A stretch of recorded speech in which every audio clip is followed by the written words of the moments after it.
دنیا کو گمراہ کرنے والے وہ کفار کے تہوار مناتے ہیں۔ اور قاضی صاحب اپنی تقریر میں کہتے ہیں کہ جس طرح مسلمان اپنے نبی کا جشن عید میلاد النبی مناتے ہیں، اسی طرح عیسیٰ بھی ہمارے نبی ہیں اور ہم ان کی پیدائش کا یہ جشن مناتے ہیں۔ حالانکہ یہ خاص نصارہ کا تہوار ہے، مسلمان کو اس میں شامل ہونے کی اجازت نہیں۔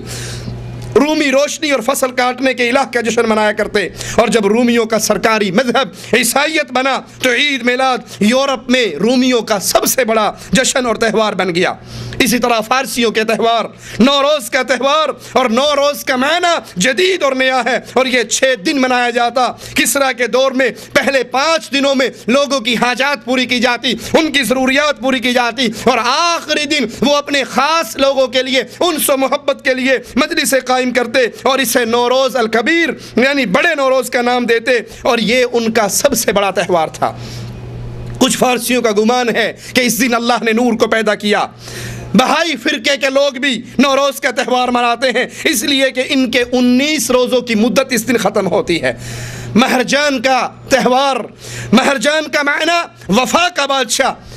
اس تہوار کی اصل یہ ہے کہ فریڈن کی ضحاک الوانی پر فتح کی خوشی میں یہ تہوار منایا جاتا ہے۔ ضحاک الوانی جس نے ہمشید الملک نوروز تہوار کے بانی کو قتل کیا تھا، اور یہ تہوار 6 دن کا ہوتا ہے۔ اور سب سے بڑی مصیبت یہ کہ مسلمانوں میں بھی اس وقت بہت سے اجتماعات، ثقافتی، تجارتی، اقتصادی، حتیٰ کہ دعوتی اجتماعات پر بھی مہرجان کا نام لگنا شروع ہو گیا۔ حالانکہ یہ مہرجان اس بت پرستی والی اصطلاح سے نکلا ہے جو کہ آگ کے پجاریوں کا تہوار تھا، لہذا اس فارسی شعار اور علامت کا مسلمانوں کے اجتماعات پر اطلاق جائز نہیں۔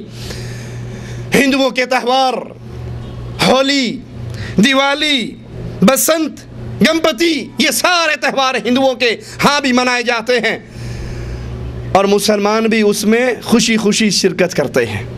ہولی کی مٹھائی مسلمان بھی کھاتے ہیں، اور وہ کچھ دن پہلے آ جاتی ہے۔ دیوالی کے اندر مسلمان بھی ایک دوسرے پہ رنگ پھینکتے ہیں اور کفار کے ان اجتماعات کے اندر شریک ہوتے ہیں۔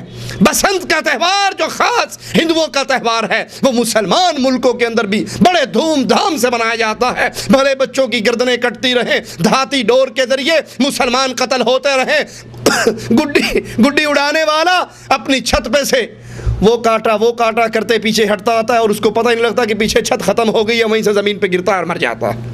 کتنی عورتوں کی گودیں ویران ہوتی ہیں، کتنے بچوں سے باپوں کا سہارا چھن جاتا ہے، اور یہ سب کچھ ہونے کے باوجود، یہ جاننے کے باوجود کہ یہ دیوالی کا تہوار، یہ ہولی کا تہوار، یہ بسنت کا تہوار اہل ایمان اور اہل اسلام کا نہیں ہے، پھر بھی مسلمان اس میں شامل ہوتے ہیں۔ اس کی مٹھائیاں بانٹی جاتی ہیں اور مسلمان ان مٹھائیوں کو کھاتے ہیں، حالانکہ کفار کی خوشیوں میں شامل ہونے کی اسلام ہمیں اجازت نہیں دیتا۔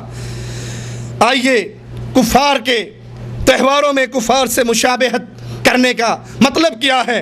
تشبیہ یہ ہے کہ مشابہت کرنے والا انسان جس کی مشابہت کر رہا ہے اس کی شکل و صورت، اس کی عادات کو اختیار کرنے کی کوشش کرے۔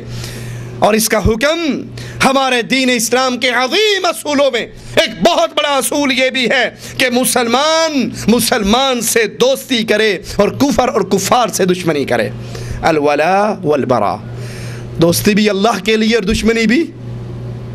اللہ کے حبیب علیہ السلام نے ان 3 چیزوں کا ذکر کیا جو جس کے دل میں پیدا ہو جائے تو اس نے ایمان کے ذائقے کو چکھ لیا، اور اس میں ایک چیز یہ ہے کہ جب وہ کسی سے محبت کرتا ہے تو اللہ کے لیے، نفرت کرتا ہے تو اللہ کے لیے، کسی کو عطا کرتا ہے تو اللہ کے لیے، اور کسی سے روکتا ہے تو اللہ کے لیے۔ ایک صحابی کا بھائی گرفتار ہو کے آیا جنگ میں، اور ابھی تک کفر کی حالت پر تھا۔ دوسرا انصاری مسلمان اس کو باندھ رہا، یہ سگا بھائی پاس سے گزرا، کہنے لگا اس کو زور سے باندھنا، اے میرے بھائی اس کو زور سے باندھنا، اس کی ماں کے پاس بڑا پیسہ ہے۔ وہ تڑپ اٹھا، اے میرے سگے بھائی، اے میری ماں جائے، تو میرے دشمن کو بھائی کہہ رہا ہے اور مجھے کہتا ہے کہ اس کو زور سے باندھنا۔ وہ جواب میں کہتے ہیں میں نے جب سے لا الہ الا اللہ پڑھا ہے تو مسلمان میرا بھائی بن گیا ہے، اور تجھ سے بھائی کا رشتہ ٹوٹ چکا ہے۔ یہ اسلام کا عظیم اصول ہے کہ مسلمان اسلام اور مسلمانوں سے محبت کرتا ہے، کفر اور کافروں سے نفرت کرتا ہے۔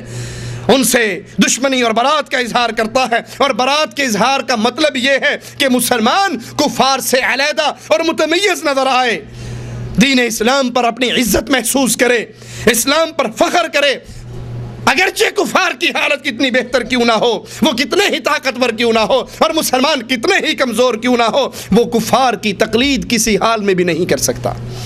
اب جو بسنت مناتا ہے مسلمان، جو ہولی مناتا ہے مسلمان، جو دیوالی مناتا ہے مسلمان، جو کرسمس ڈے کے اندر مولوی صاحب شرکت کرتے ہیں، یہ کفار سے الگ متمیز ہے یا انہی کے رنگ میں رنگے ہوئے ہیں؟ قادری بھی موم بتی جلا رہا ہے اور پادری بھی موم بتی جلا رہا ہے، وہ بھی کیک کاٹ رہا ہے اور یہ بھی کیک کاٹ رہا ہے۔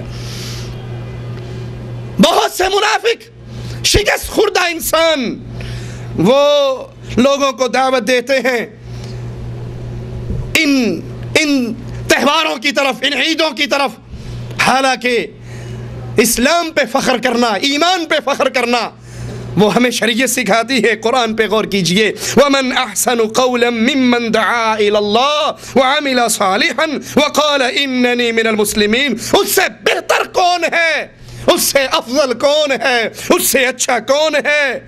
من دعا الى اللہ ومن احسن قولا ممن دعا الى اللہ، جو اللہ کی طرف پکارے، اللہ کی طرف بلانے والا کائنات میں سب سے افضل ہے۔ جو نیک عمل کرے اور یہ کہے کہ میں مسلمان ہوں، تو اسلام پر فخر، اسلام کے ساتھ عزت ہے، اسلام کو چھوڑ دیا جائے تو ذلت ہے۔ مسلمان کو کافر سے متمیز ہونے کی اہمیت کی بنا پر یہ حکم دیا گیا کہ وہ ہر رکعت کے اندر اللہ میں سے یہ دعا کرے، ہر رکعت میں صراط الذین انعمت علیہم غیر المغضوب علیہم ولا الضالین۔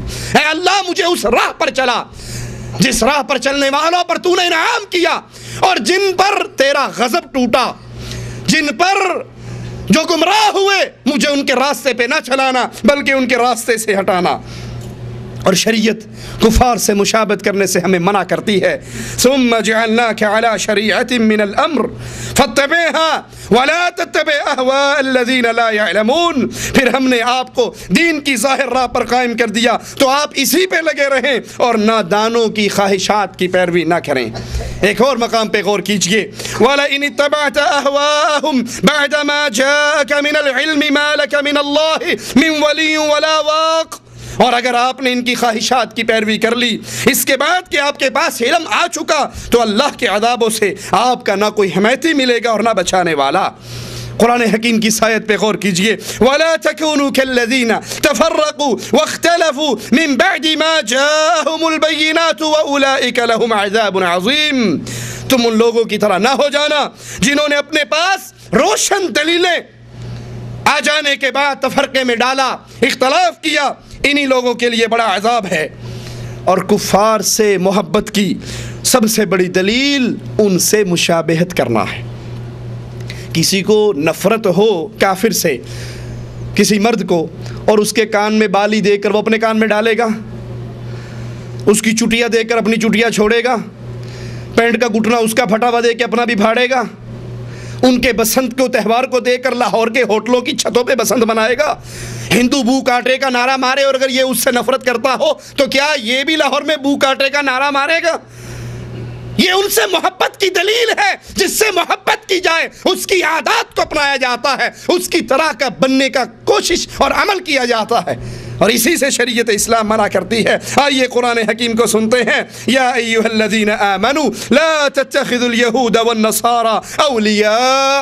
اے ایمان والو، اے جو ایمان کے دعوے دار ہو، جو ایمان کی طرف نسبت کرتے ہو، یا ایھا الذین آمنوا، اے وہ جو ایمان لے کر آئے، لا تتخذوا اليہود والنصارى اولیاء، یہود اور نصارہ کو اپنا دوست نہ بنانا۔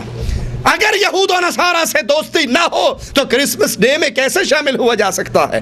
اگر ان سے دوستی نہ ہو ان کی تقلید کیسے ہو سکتی ہے؟ ان کے عملوں کو اپنے گھروں میں رائج کیسے کیا جا سکتا ہے؟ ان کی مشابہت کرنا یہ ان کی محبت کی بہت بڑی دلیل ہے، اور مالک منع کر رہا ہے کہ تم ان کو دوست نہ پکڑنا۔ کیوں؟ بعضهم اولیاء بعض، یہ آپس میں ایک دوسرے کے دوست ہیں۔ یہودی اور عیسائی یہ آپس میں ایک دوسرے کے دوست ہیں، اے اہل ایمان کے تمہارے دوست نہیں بن سکتے۔ وَمَن يَتَوَلَّهُم مِّنكُمْ فَإِنَّهُ مِنْهُمْ، اور یہ سارے دلائل سننے کے باوجود، مالک کے احکامات کے آنے کے باوجود سنو، وَمَن يَتَوَلَّهُم مِّنكُمْ، جو تم میں سے ان کی طرف مڑے گا، جو تم میں سے ان سے محبت کرے گا، ان سے دوستی کرے گا، فَإِنَّهُ مِنْهُمْ، پھر وہ انہی میں شامل ہوگا۔ یہ سارے دلائل سن کر بھی اگر پھر بھی کوئی کفار سے دوستی کرتا ہے، یہود و نصارہ و ہنود اور مشرکین سے دوستی کرتا ہے، ان کی عادات کو اپناتا ہے، ادھر بھجن گایا جائے اور یہ قوالی گاتا ہے، ادھر مندر میں بت کو پوجا جائے یہ قبر کو پوجتا ہے، یہ ان کی طرح کا بننے کی کوشش کرتا ہے، پتہ نہ لگے کہ میں مسلمان ہوں، انہی روپ کو اپنے اوپر دھارتا ہے، تو پھر مالک کا اعلان بڑا سخت ہے، فَإِنَّهُ مِنْهُمْ،